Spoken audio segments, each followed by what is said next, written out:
Investment మీది, ఆ బాధ్యత మాది. వెంటనే ఈ నెంబర్కి కాల్ చేయండి. నమస్తే, వెల్కమ్ టు మనం టీవీ. నా పేరు Vali. Janasena party Polavaram MLA Chirri Balaraju car మీద దాడి జరిగింది. అర్ధరాత్రి దుండగులు కారు అద్దాలు ధ్వంసం చేశారు. రాళ్లతో కొట్టడంతో కారు అద్దాలు ధ్వంసమయ్యాయి. సో ఈ దాడి ఎవరు చేశారన్న విషయానికి సంబంధించి ప్రస్తుతం దర్యాప్తు జరుగుతోంది. ఆ కారులో ఎమ్మెల్యే బాలరాజు గారు లేకపోవడంతో ఆయనకి ప్రమాదం తప్పిందని చెప్పాలి. సో ముందుగా కేసు నమోదు చేశారు. ఎవరు దాడి చేసి ఉంటారు, దీని వెనకాల ఎవరి కుట్ర ఉంది అనేది కోణంలో దర్యాప్తు చేస్తున్నారు పోలీసులు. ముఖ్యంగా కొద్ది గంటల ముందే చిర్రి బాలరాజు గారు పోలవరం నియోజకవర్గంలో ప్రభుత్వ ఆఫీసుల్లో అధికారులు పనితీరు ఏ విధంగా ఉంది అన్న విషయానికి సంబంధించి పలు కార్యాలయాలు తిరిగి, అంటే ఒక సామాన్య ప్రజల్లాగానే ఆయన కూడా ఒక సామాన్యుడిలాగానే క్యూలో వెళ్ళి అక్కడ ప్రభుత్వ ఆఫీసుల్లో ఏ విధంగా పనులు చేస్తున్నారో ప్రత్యక్షంగా చూశారు చిర్రి బాలరాజు.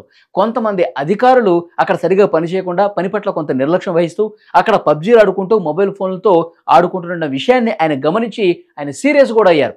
ఇట్లా నియోజకవర్గంలో పలు ప్రభుత్వ ఆఫీసుల్లో కూడా తిరుగుతూ సామాన్య ప్రజలు ఎన్నో సమస్యలతో వస్తూ ఉంటారు.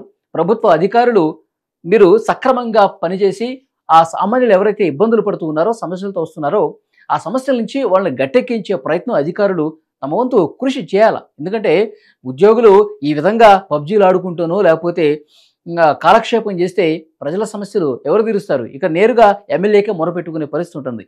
సో అధికారులందరూ కూడా ప్రజల సమస్యల్ని వెంటనే వేగంగా పరిష్కరించేందుకు ఎలాంటి చర్యలు తీసుకోవాలో అవన్నీ కూడా సక్రమంగా చేయాలనే ఉద్దేశంతో ఆయన అధికారుల్లో ఒక బాధ్యతాయుతాన్ని తీసుకురావడానికి చిర్రి బాలరాజు గారు నియోజకవర్గంలో కొన్ని ప్రభుత్వ ఆసుపత్రుల్లో వెళ్ళి తిరిగారు. ఎవరైతే పని చేయట్లేదో వాళ్ళకి క్లాస్ బీకిన పరిస్థితి కూడా ఉంది. సో ఇది జరుగుతున్నటువంటి ఈ క్రమంలో అర్ధరాత్రి సమయంలో దాడి జరగడంతో దీని వెనకాల ఎవరైనా కక్షగట్టి విధంగా చిర్రి బాలరాజు కొంతమంది అధికారుల మీద సీరియస్ అయ్యారు కాబట్టి ఏదన్నా ప్రతీకారం తీర్చుకుందామని చెప్పి ఇట్లా చేశారా అంటే చిర్రి బాలరాజు గారు దీని మీద కూడా స్పందించారు. సో అధికారులు ఎవరు అలా చేయరు. సో ఇది వాళ్ళ తప్పిదం ఏం కాదు. ఇది ఎవరో దుండగులు దారిలో వెళ్తుంటే మార్గ మధ్యలో రాళ్ళు వేసి కొట్టారు. అందులో అది ఎమ్మెల్యే కారు అని చెప్పి దాడి చేశారని కూడా అనుకోలేం.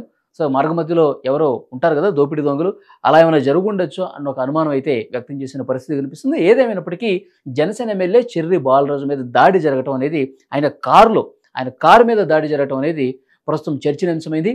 దీని వెనకాల కొంతమంది విమర్శలు కూడా చేస్తున్నారు పొలిటికల్గా. సో చిర్రి బాలరాజు గారు పోలవరంలో గెలవటం మీద ప్రత్యర్థులు ఎవరైతే ఉన్నారో అది వైసీపీ వాళ్ళ ఇంకెవరో కావచ్చు.